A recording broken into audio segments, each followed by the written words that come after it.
Student, welcome to your YouTube channel. आज की इस क्लास में मैं आपके लिए लेकर आया हूँ फिजिक्स के इम्पॉर्टेंट चैप्टर ओम का नियम, विशिष्ट प्रतिरोध, प्रतिरोधों एवं सेलों का संयोजन means Ohm's law, specific resistance, combinations of resistance and cells के पार्ट 2 वीडियो में इस चैप्टर के इम्पॉर्टेंट क्वेश्चंस को लेकर आया हूँ। इससे पहले कि इस क्लास को स्टार्ट करूं, इसके पहले का चैप्टर यदि आप लोगों ने नहीं देखा है तो इसका लिंक नीचे डिस्क्रिप्शन बॉक्स में मिल जाएगा, जिसको आप सभी देख लें और उसके बाद पार्ट 2 वीडियो को देखें, जिससे आपको ये चैप्टर और भी सिंपल लगेगा। ठीक है, तो चलिए स्टार्ट करते हैं आज की इस क्लास के पहले इम्पॉर्टेंट चैप्टर को, जिसमें पहला इम्पॉर्टेंट क्वेश्चन दिया हुआ है, किसी धातु के तार, क्या है, किसी धातु के तार की विद्युत प्रतिरोधकता निम्न में से किस पर निर्भर करती है, यानी किस बात पर निर्भर करती है। तो विशिष्ट प्रतिरोधकता किस बात पर निर्भर करती है, तो लंबाई पर निर्भर करती है, सही है। इसके अनुप्रस्थ काट के क्षेत्रफल पर निर्भर करती है और इसके पदार्थ की प्रकृति यानी तीनों पर निर्भर करती है। ठीक है, इसका मतलब क्या हुआ, चौथा ऑप्शन दे रहा है उपरोक्त सभी पर, तो चौथा ऑप्शन इसका राइट आंसर हो जाएगा। उपरोक्त सभी पर निर्भर करती है, किस पर निर्भर करती है, लंबाई पर, क्षेत्रफल पर और पदार्थ की प्रकृति पर तार की विद्युत प्रतिरोधकता निर्भर करती है, इसलिए इसका आंसर ऑप्शन डी होगा। ठीक है, चलिए अगला क्वेश्चन देखते हैं। तो अगला क्वेश्चन दे रहा है प्रश्न संख्या 2, ओम के नियम, क्या है, ओम के नियम के अनुसार विभवांतर तथा धारा में सही संबंध है। तो ओम का नियम क्या होता है, विभवांतर धारा के प्रवाहित धारा के अनुक्रमानुपाती होती है, अर्थात V अनुक्रमानुपाती I। तो कौन सा ऑप्शन सही है, ऑप्शन ए इसका राइट आंसर है। क्या लिखा हुआ है, V अनुक्रमानुपाती I। ठीक है, तो ऑप्शन ए इसका राइट आंसर हो गया, V अनुक्रमानुपाती I, ओम का नियम। ठीक है, तो ये सारे इंपॉर्टेंट क्वेश्चंस हैं। आज हम सभी इस चैप्टर के केवल इंपॉर्टेंट क्वेश्चन को ही सॉल्व करेंगे, जो परीक्षा की दृष्टि से महत्वपूर्ण है, जो इसके पहले आ चुके हैं या जिसमें आज जो क्वेश्चन आने की संभावनाएं हैं। ठीक है, चलिए अगला क्वेश्चन देखते हैं, प्रश्न संख्या 3। तो प्रश्न संख्या 3 दे रहा है, कूलाम प्रति सेकेंड बराबर है, किसके बराबर है, कूलाम प्रति सेकेंड बराबर है। तो कूलाम किसका मात्रक है, आवेश Q का, सेकंड किसका मात्रक है, समय का, T का। तो Q/T किस भौतिक राशि का सूत्र है, धारा I का। तो जब भी आपको मात्रक से भौतिक राशि नहीं ज्ञात कर सकते तो मात्रकों की राशियों को लिख लीजिए, किस राशि का वो मात्रक है, जिससे आपको आसानी से वो फार्मूला मिल जाएगा। तो कूलाम प्रति सेकेंड का मात्रक धारा का मात्रक है, जिसे हम लोग एम्पियर से जानते हैं। तो यहाँ पर कूलाम प्रति सेकेंड दिया है, तो घबराने की ज़रूरत नहीं, कूलाम प्रति सेकेंड भी धारा का मात्रक है और जिसे हम लोग एम्पियर कहते हैं, और एम्पियर भी आपका धारा का मात्रक है। तो कौन सा आंसर सही हो गया, एम्पियर के। ठीक है, तीसरे का कौन सा आंसर सही है, डी, धारा का मात्रक एम्पियर। ठीक है, धारा का मात्रक क्या हो गया, एम्पियर, जिसे हम कूलाम प्रति सेकेंड के नाम से जानते हैं। कूलाम प्रति सेकेंड धारा का मात्रक है। चलिए अगला इंपॉर्टेंट क्वेश्चन देखते हैं। तो अगला इंपॉर्टेंट क्वेश्चन है, घरेलू विद्युत परिपथ में सभी युक्तियां 220 वोल्ट पर कार्य करती हैं, इसका तात्पर्य है कि वे, क्या हैं, वे किस प्रकार जुड़ी हैं, श्रेणी क्रम में, सभी में विभवांतर क्या है, विभवांतर क्या है, सभी में समान है। विभवांतर समान कब होता है, जब परिपथ कैसा जुड़ा हो, समांतर क्रम में जुड़ा हो, कैसा जुड़ा हो, समांतर क्रम में। समांतर क्रम के सभी प्रतिरोधों में या सभी युक्तियों में विभवांतर क्या होता है, समान होता है। और आपके प्रश्न में दे रहा है सभी युक्तियां में विभवांतर 220 वोल्ट है, अर्थात ये सभी कैसे जुड़े हुए हैं, समांतर क्रम में जुड़े हुए हैं। ठीक है, तो समांतर क्रम में इसका आंसर हो गया ऑप्शन डी, घरों में कभी सभी पर आपका किस प्रकार से जुड़ा हुआ है, समांतर क्रम संयोजन जुड़ा हुआ है। ठीक है, इस तरीके से भी इंपॉर्टेंट क्वेश्चन सॉल्व हो गया। उम्मीद करते हैं यहाँ तक के सभी क्वेश्चन आपको समझ में आए होंगे। चलिए अगला क्वेश्चन देखते हैं। प्रश्न संख्या 5 आपका क्या दे रहा है? तो प्रश्न संख्या 5 आपका दे रहा है, बैटरी के टर्मिनल से जुड़ा वोल्टमीटर 6 वोल्ट का पाठ्यांक दर्शाता है। यानी बैटरी के सिरों से क्या जोड़ दिया गया है? एक वोल्टमीटर जोड़ दिया गया है और कितना पाठ्यांक दिखा रहा है? 6 वोल्ट। बैटरी से जब लैंप जलाई जाती है तो वोल्टमीटर का पाठ्यांक 4 वोल्ट हो जाता है। कितना हो गया? 4 वोल्ट। यदि लैंप का प्रतिरोध 20 ओम हो, क्या है? 20 ओम हो, तो बैटरी का प्रतिरोध क्या होगा? ठीक है, लैंप का प्रतिरोध आपको दे रहा है और बैटरी का प्रतिरोध आपसे पूछ रहा है। ठीक है, तो जब सेल के सिरों से विभवांतर धारा नहीं ली जाती है तो सेल के सिरों पर नापा गया वोल्टमीटर से पाठ्यांक क्या कहलाता है? विद्युत वाहक बल कहलाता है। क्या कहलाता है? विद्युत वाहक बल E। तो E बराबर हो गया 6। और जब परिपथ से धारा ली जा रही हो तो सेल के सिरों का विभवांतर क्या कहलाता है? विभवांतर ही कहलाता है। तो 4 वोल्ट क्या हो गया? विभवांतर। क्लियर है? E पता हो गया 6 वोल्ट, V पता हो गया 4 वोल्ट। और कैपिटल R, यदि लैंप का प्रतिरोध R है, ठीक है, लैंप का प्रतिरोध क्या है?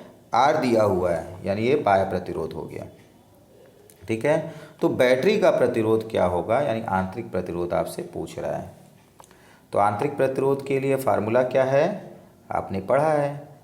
तो धारा उसके लिए पहले चाहिए, तो सबसे पहले हम लोग धारा निकाल लेते हैं। धारा इज इक्वल टू क्या होता है? I is equal to V/R।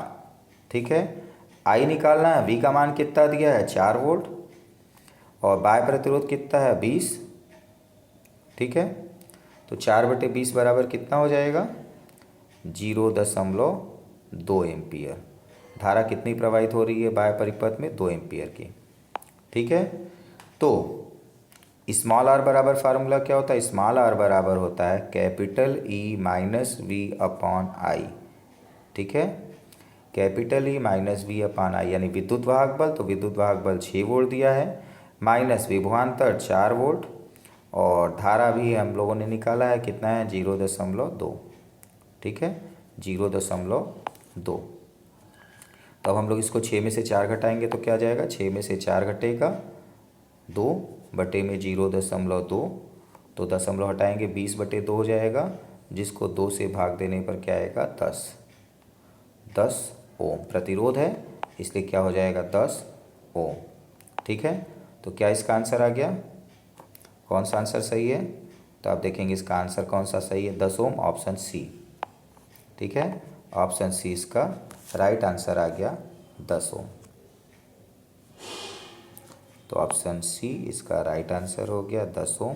Battery का प्रतिरोध आ गया 10 ओम। क्लियर है यहाँ तक? चलिए अगला क्वेश्चन देखते हैं। प्रश्न संख्या 6। तो क्या है प्रश्न संख्या 6? एक प्रतिरोध में 1.5 एम्पियर की धारा, कितनी एम्पियर की धारा? 1.5 एम्पियर की धारा प्रवाहित करने पर उसमें 5 वोल्ट का विभवांतर उत्पन्न होता है। तो I दिया हुआ है आपको 1.5, धारा प्रवाहित करते हैं तो V बराबर विभवांतर कितना हो गया? 5 वोल्ट। प्रतिरोध की सिरों, क्या कह रहा है?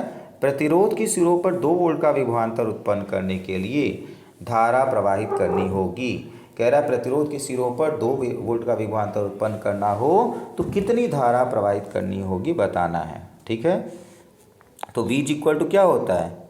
V इज इक्वल टू हो जाएगा आपका IR। ठीक है, R is equal to V/I, तो V is equal to I into R हो गया। ठीक है, तो R बराबर आपका क्या मिल जाएगा? R बराबर हो जाएगा ओम का नियम से V/I। ठीक है, यानी यदि दोनों प्रतिरोधों में, कह रहा है प्रतिरोध वही है, विभवांतर आपका क्या कह रहा है? प्रतिरोध की सिरों के बीच प्रतिरोध वही है, प्रतिरोध नहीं बदला है, विभवांतर चेंज हो रहा है।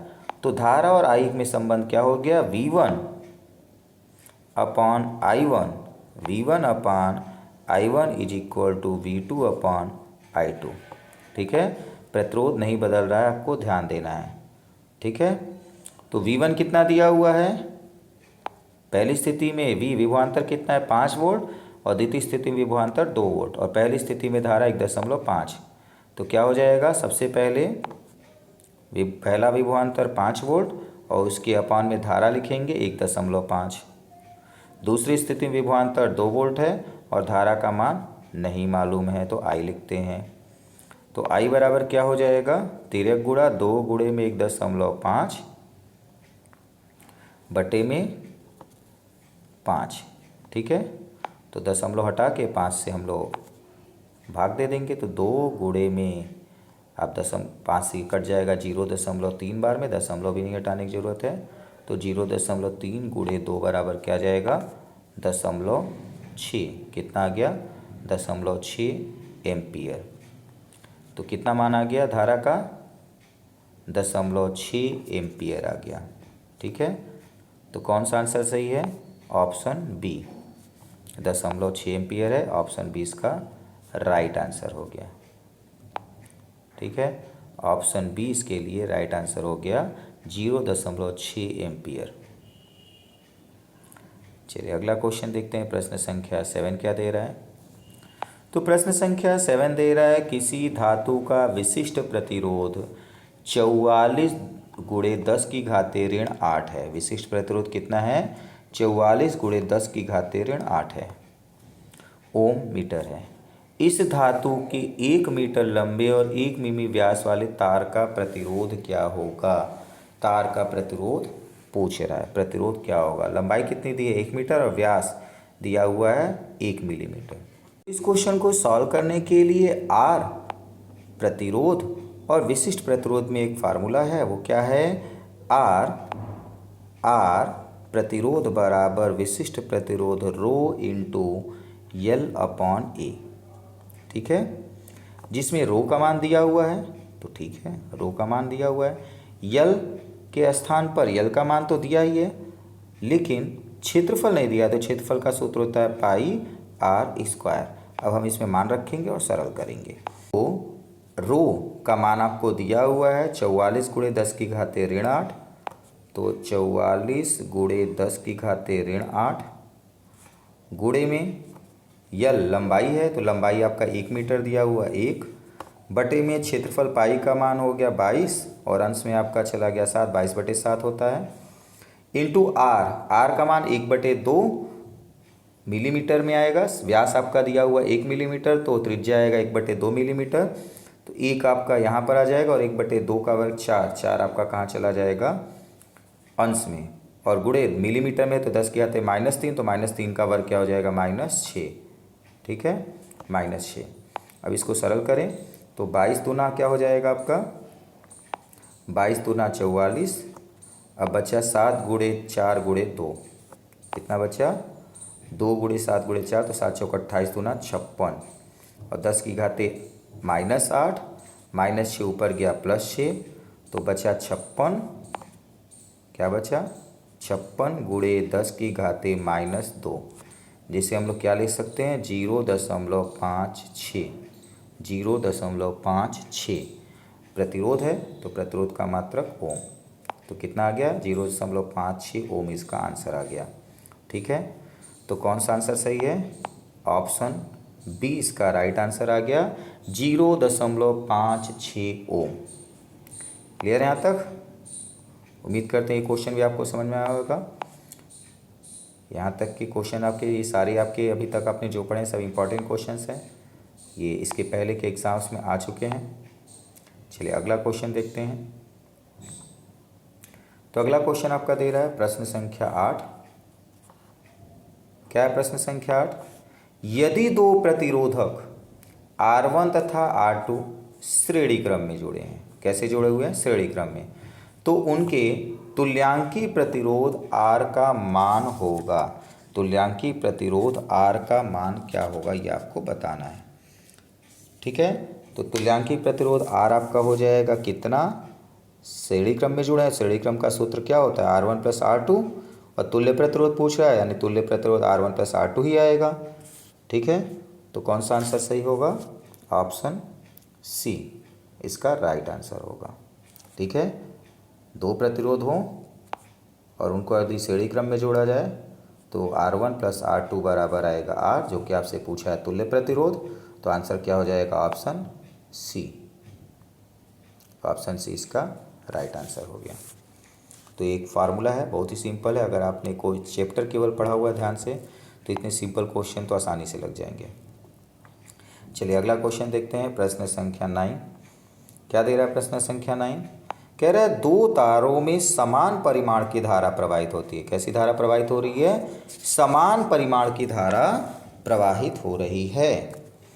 प्रथम तांबे का तार 2 मीटर लंबा है, यानी पहला तार जो है तांबे का है और कितना लंबा है? 2 मीटर, जिसका व्यास 1 मिलीमीटर है। दूसरा तार भी तांबे का है, यानी विशिष्ट प्रतिरोध क्या होगा उनका? बराबर होगा। दूसरा तार भी तांबे का है और वह भी 2 मीटर लंबा है, लंबाई भी बराबर है। प्रथम तार के सिरों के बीच विभवांतर 5 वोल्ट है, दूसरे तार के सिरों के बीच विभवांतर 20 वोल्ट है।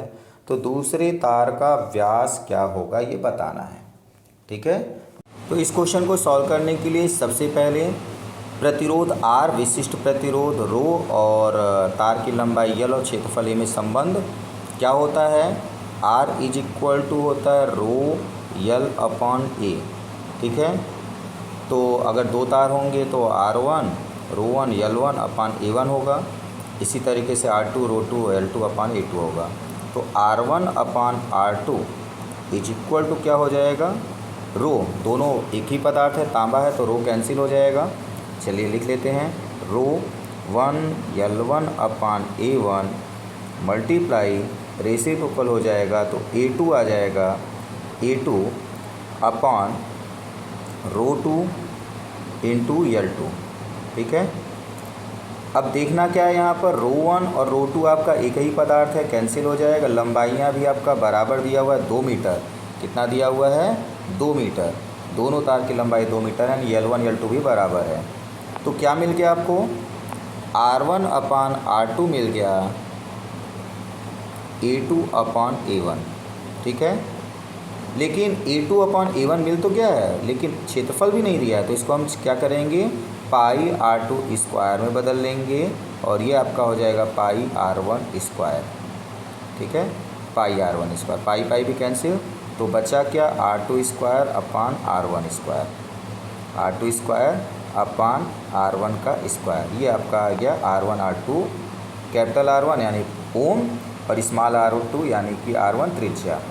ठीक है, अब हमें विभवांतर और धारा में भी संबंध चाहिए, क्योंकि प्रश्न में विभवांतर दिया है और धारा समान का है। ठीक है, विभवांतर दिया और धारा समान, प्रतिरोध तो दिया नहीं है, विभवांतर और धारा दिया हुआ है। तो इसके लिए आपका संबंध हो जाएगा R1 क्या हो जाएगा? R1 upon R2 is equal to V1 upon I1। तो V1 अपान I1, धारा दोनों बराबर है, कट जाएगा, रखने की कोई ज़रूरत नहीं है, लेकिन हम लोग लिख लेते हैं समझने के लिए I2। ठीक है, तो I1 I2 आपका समान है, कैंसिल हो जाएगा, तो बचेगा क्या? V1 अपान V2। V1 का मान कितना दिया हुआ है आपको प्रश्न में? 5 वोल्ट, और दूसरा V2 कितना दिया हुआ है? वोल्ट 20। ठीक है, V1 कितना दिया हुआ है? 5 वोल्ट। ठीक है, पहले तार में विभवांतर 5 है और दूसरे में 20 है, तो ये आपका 20 और 5 भी दिया हुआ है। ठीक है, अब आपका ध्यान देंगे तो R1/R2 इज इक्वल टू 5/20 यानी 1/4। ठीक इसी तरीके से इसके ऊपर ही हम लोग निकाल चुके हैं, R1/R2 is equal to R2 square upon R1 square, त्रिज्याओं के वर्गों का। ठीक है, अब इन दोनों को हम बराबर दिखाएं समीकरण 1 और 2 से, तो क्या हो जाएगा? 5/20 यानी क्या जाएगा? 1/4। कितना जाएगा? 1/4। 1/4 बराबर R2 स्क्वायर बटे में R1 स्क्वायर। क्लियर है? तो R2 square is equal to हो जाएगा R1 स्क्वायर अपान 4। तो R2 इज इक्वल टू क्या हो जाएगा?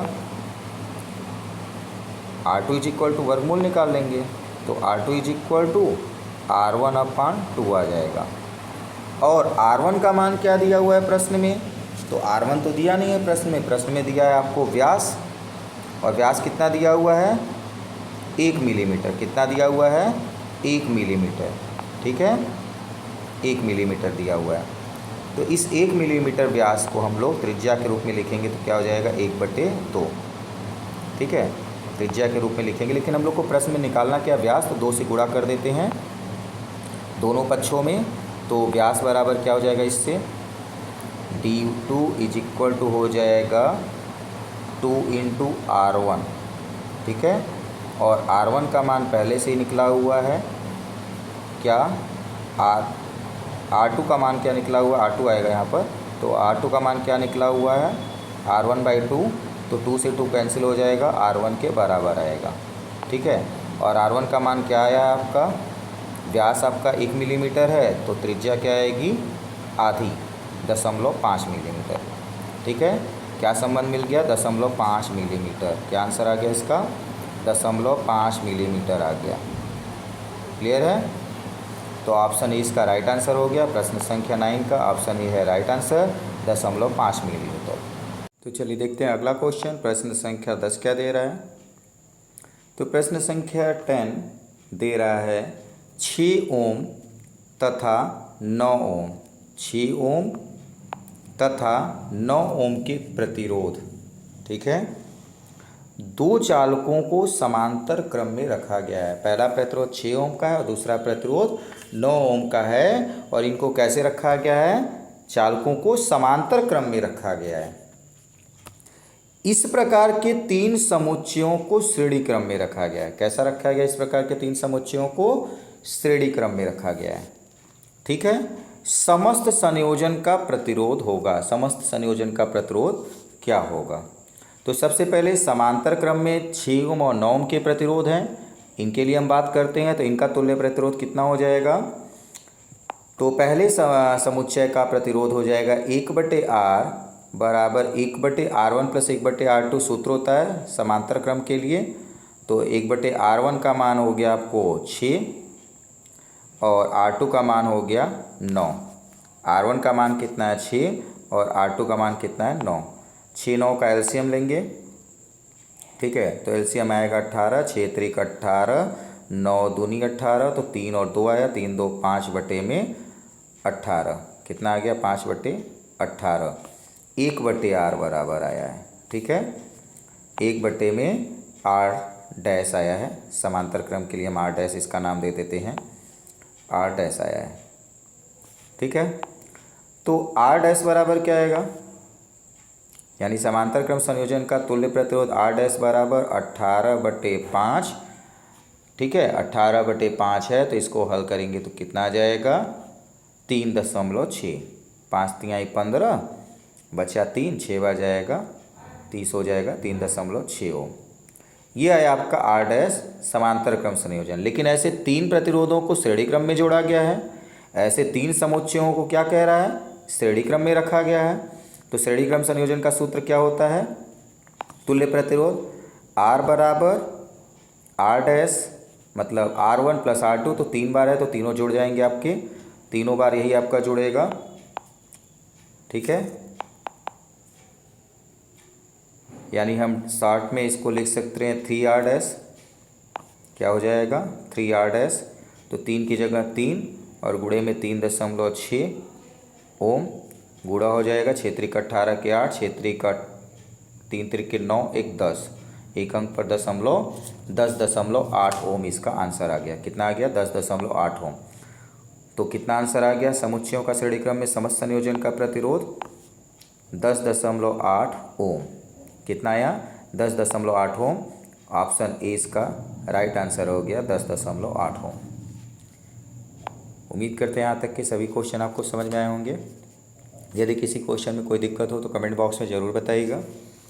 चलिए आगे देखते हैं अगला प्रश्न संख्या 11 क्या दे रहा है। तो प्रश्न संख्या 11 दे रहा है चित्र में ए और बी के बीच तुल्यांकी प्रतिरोध क्या होगा। ए और बी के बीच तुल्यांकी प्रतिरोध क्या होगा, ठीक है। तो क्या प्रश्न दे रहा है, ए बी के बीच तुल्यांकी प्रतिरोध पूछ रहा है। और प्रश्न में आप देख रहे हैं ए आपका यहाँ पर है और बी यहाँ, दोनों के बीच में 2 प्रतिरोध जुड़े हुए हैं। पहला आपका 2 ओम का है और दूसरा भी आपका 2 ओम का है। दोनों आपस में कैसे जुड़े हैं, समांतर क्रम में, सामने सामने, दोनों का पहला सिरा एक स्थान पर दूसरा एक स्थान पे। तो समांतर क्रम संयोजन में तुल्य प्रतिरोध क्या होता है 1/R बराबर 1/R1 यानी 2 प्लस 1/R2 यानी कि 2, ठीक है। तो 2 एलसीएम आएगा, 1 प्लस 1 आपका जुड़ जाएगा, आएगा 2/2। 1/r बराबर 2/2 यानी कि 1 हो गया। तो R बराबर आ गया 1 ओम। कितना आ गया? 1 ओम। ठीक है, तो कौन सा आंसर सही है? ऑप्शन बी इसका राइट आंसर हो गया। ऑप्शन बी इसका राइट आंसर हो गया 1 ओम। ठीक है, ऑप्शन बी इसका राइट आंसर है 1 ओम। तो आप सभी ने इस तरीके से प्रश्न संख्या 11 तक क्वेश्चन सॉल्व किया आज। तो आज के लिए इतना ही। फिर हम नेक्स्ट क्लास में इसी चैप्टर के आगे के इम्पॉर्टेंट क्वेश्चंस को सॉल्व करेंगे। यदि वीडियो आपको पसंद आया तो वीडियो को लाइक कीजिए, और अभी तक आपने चैनल को सब्सक्राइब नहीं किया है तो चैनल को सब्सक्राइब कीजिए, और अपने फ्रेंड को भी वीडियो शेयर कीजिए। इस किसी क्वेश्चन में कोई दिक्कत हो तो कमेंट बॉक्स में ज़रूर बताइएगा। आपकी सभी समस्याओं को यहाँ पे सॉल्व किया जाएगा। जिस भी क्वेश्चन में जो प्रॉब्लम हो, डाउट्स हो, उसको आप कमेंट बॉक्स में बता सकते हैं। आज के लिए इतना ही। फिर मिलेंगे इसी चैप्टर के इम्पॉर्टेंट क्वेश्चंस के साथ। Thank you.